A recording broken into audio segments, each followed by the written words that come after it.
Halo guys, balik lagi bersama gua di channel LS Project. Nah, kali ini beda sama video-video yang lain. Kali ini gua mau membahas sebuah serial TV yang lagi dan sedang viral banget ya, yang berjudul The Mysterious Benedict Society.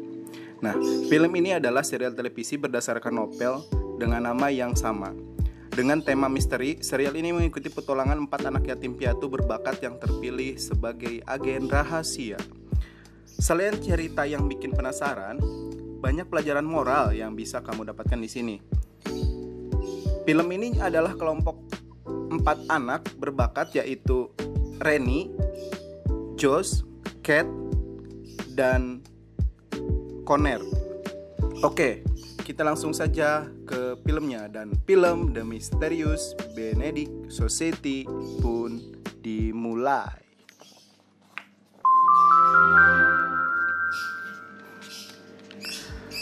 Umumnya orang peduli kebenaran, tapi umumnya dengan bujukan yang tepat dapat dialihkan. Untung ada orang-orang yang peduli dengan kebenaran, orang-orang yang harus ditemukan sebelum terlambat. Mereka mungkin rendah hati, keras kepala, ceria, atau agak mengesalkan. Hanya orang-orang unik yang akan menyelamatkan kita dari ilusi panah ini, di mana setiap hari pikiran kita sering kali terasa rasa takut dan cemas. Para pencinta kebenaran ini berasal dari tempat-tempat tak terduga. Dari pengalaman saya, mereka adalah anak-anak. Ketika Rennie sedang asik membaca buku, anak-anak yang malah asik bermain dan yang lain mencoba mengganggu Rennie. Tapi Rennie tidak terganggu sama sekali, karena Rennie bisa membaca di segala kondisi. Begitulah ungkap Rennie. Ketika teman-temannya sedang asik mengganggu, datanglah Bu Odah.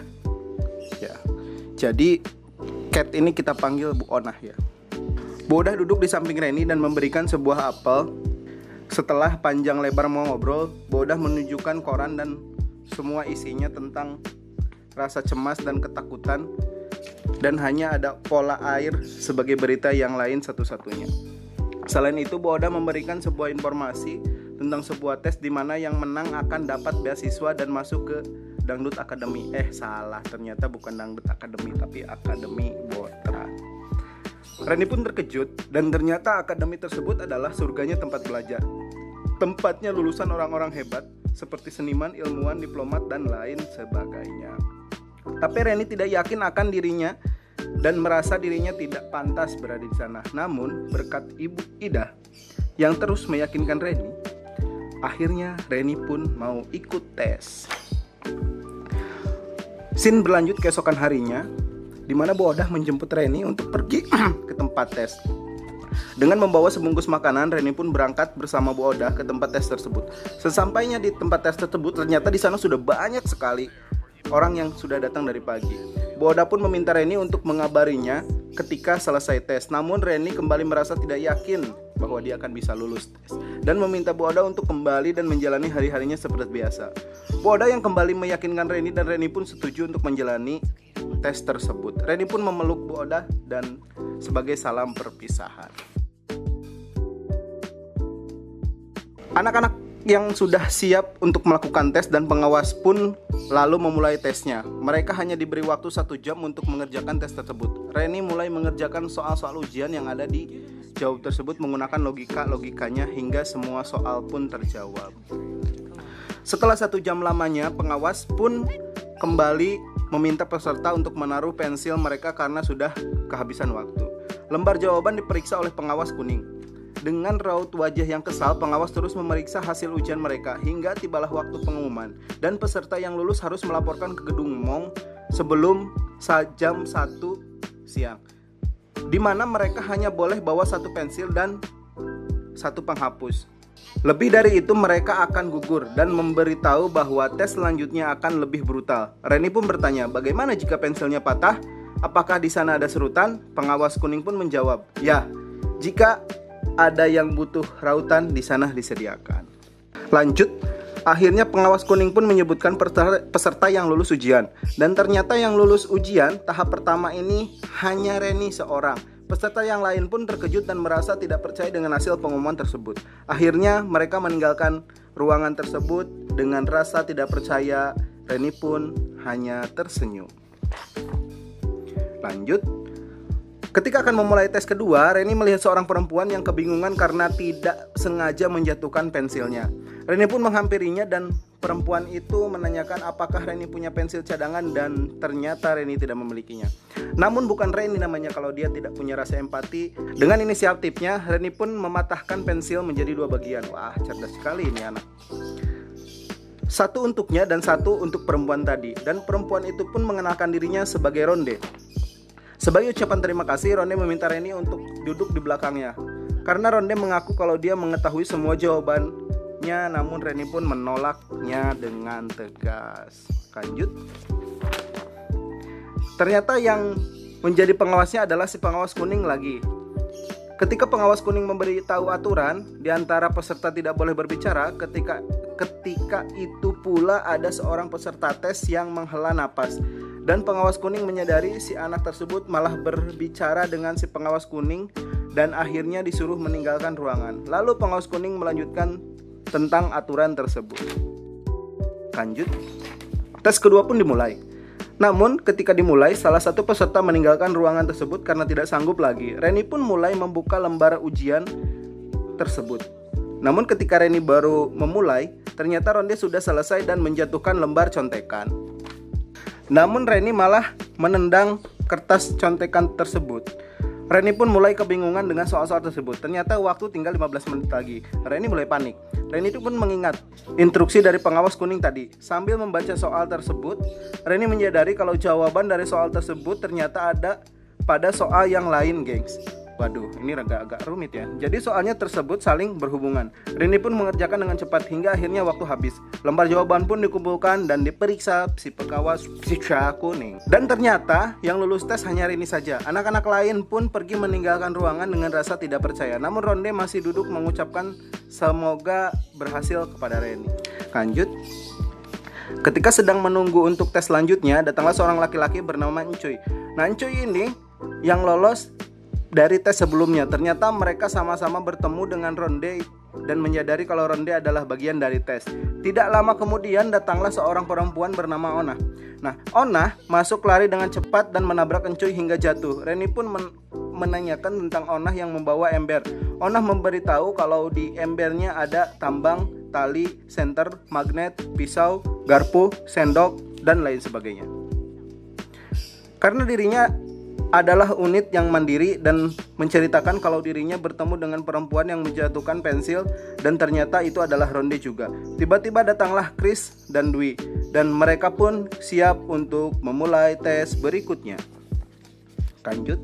Tes pun dimulai dengan Chris yang memulai pertama, namun Chris tidak lolos. Lalu dilanjut oleh Reni, Ona, Dwi, dan Cuy. Mereka lolos dengan cara mereka masing-masing.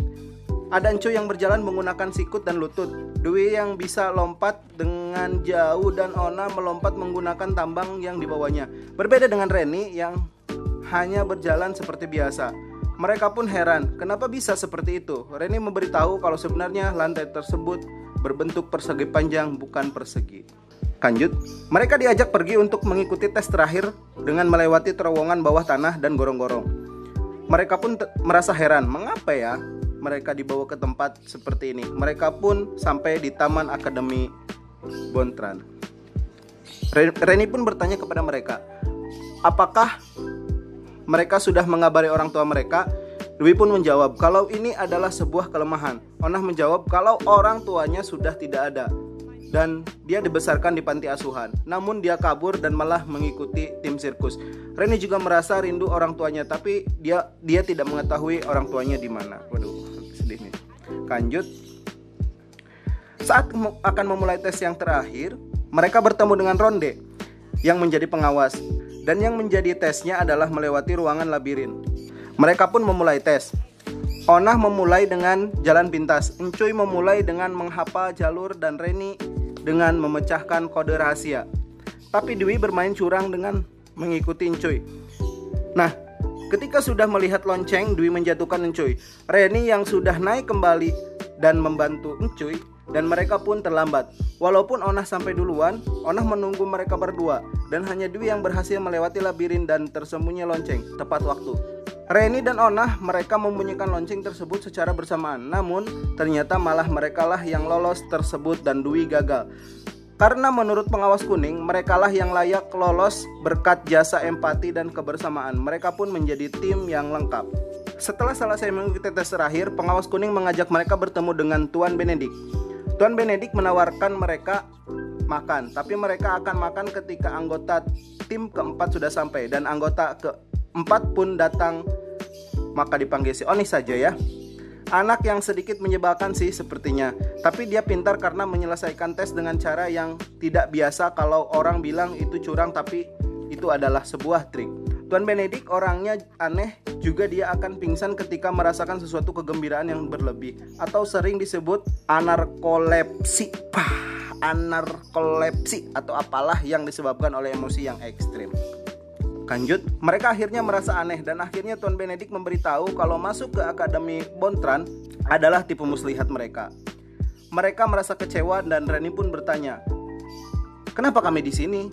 Mana yang benar?" Tuan Benedict pun menjawab, "Apa persamaan kalian di sini? Sama-sama lulus tes membosankan?" Jawab Oni, "Kalau sebatang kara," timpa Reni. "Ya, itu betul," jawab Tuan Bene. "Tapi kalian punya rasa empati, kalian punya rasa peduli terhadap sesama. Ya, memang kalian sebatang kara, tapi kalian sekarang adalah sebuah tim," kata Tuan Bene. Tuan Bene pun akhirnya memberitahu mereka kalau tujuan membawa mereka kemari adalah untuk menjalankan sebuah misi yang mungkin beresiko bagi mereka, yang mana hanya bisa dilakukan oleh tim anak-anak. Awalnya mereka merasa kecewa. Langsung saja apa yang terjadi? Ona bertanya dengan emosi. Akhirnya mereka dibawa ke ruangan rahasia Tuan Bene. Tuan Bene memberitahu kalau yang terjadi adalah ilusi panik, yaitu fiksi ciptaan seorang dalang rahasia, yang mana mereka mengirim pesan rahasia bertujuan untuk membuat manusia ketakutan, kebingungan, dan kecemasan. Tuan Bene bilang kalau anak-anak ini adalah orang-orang yang dibutuhkan. Tiba-tiba alarm pun berbunyi. "Tugas kalian sepertinya akan dimulai cepat," ucap Tuan Bene sebelum pingsan. Jadi, mau tahu misi apa yang dijalankan oleh keempat anak ini? Terus ikuti perkembangan dan jangan sampai lewatkan episode kedua dari film ini. Dan episode 1 film The Mysterious Benedict Society pun selesai. Ending yang sangat, pokoknya aku udah ditinggali episode selanjutnya ya. Sangat ending yang sangat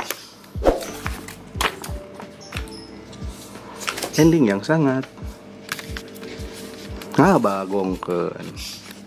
Da